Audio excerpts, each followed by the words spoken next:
আমার মেয়েরা ভালোর জন্য এখানে আসি থাকে। এই দেশে কর্মও আছে, তাই তো দেশে থাকে জামাইরা। তাদের ঘর জামাই কি জন্য থাকবে বাবু? বিয়ে মানে কয়েকদিনের জন্য শ্বশুরবাড়িতে বেড়াতে যাওয়া, তবে এই গ্রামের চিত্রটা একেবারে ভিন্ন। এখানে শ্বশুরবাড়িতে কয়েকদিন নয়, বছরের পর বছর ধরে বসবাস করছেন জামাইরা।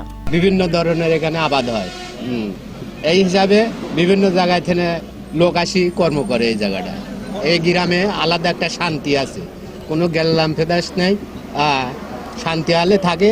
কাকতালীয়ভাবে গ্রামটির অধিকাংশ পরিবারের ছেলের সন্তানের চেয়ে মেয়ে বেশি, তাই তো মেয়েদের বিয়ের পর জামাইদের রেখে দিয়েছেন পরিবারের সদস্যরা। শুধু সম্পত্তির দেখাশোনাই নয়, কৃষিকাজ থেকে শুরু করে নানা কাজে গুরুত্বপূর্ণ ভূমিকা রাখছেন তারা। স্ট্রবেরি সুপার ডটেড ও ক্লাসিক ভ্যারিয়েন্ট, সেন্সেশন, জাগুক শিহরণ। জামাই তোমরা আসিছে আমাদের দেশে বসবাস করতেছে, তারা আমাদেরকে শ্বশুর বলে, জামাই বলে, বিভিন্ন রকম আমরা তাদের নিয়ে আমরা আনন্দ করি। কেউ কেউ আবার নদী ভাঙনে সব হারিয়ে স্ত্রীকে নিয়ে আশ্রয় নিয়েছেন শ্বশুর বাড়িতে। সময়ের সঙ্গে অতিথির পরিচয় ছেড়ে এই গ্রামের মানুষ হয়ে উঠেছেন তারা। এটা আমাদের গড়মাটির গর্ব যে আমরা জামাই নিয়ে বসবাস করি।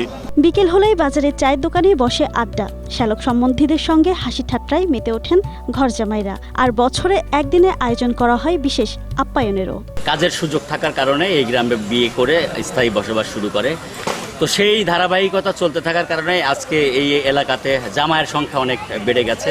আমার দুই বোনই এসে রয়েছি, দুই বোনই বাপের বাড়ি, এক বোন বাপের ঘরের ভিতরে থাকতেছে, ঘরও নেই তার, বাপের ঘরের মধ্যে রয়েছে, আর আমি এই যে এইভাবে রয়েছি।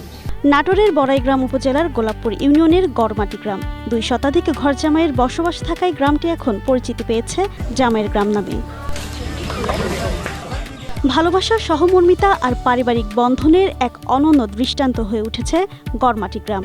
তাই স্থানীয়দের কাছে নয়, আশপাশের এলাকাতেও এটি এখন পরিচিত জামাইয়ের গ্রাম হিসেবে। Desk report, Asia post.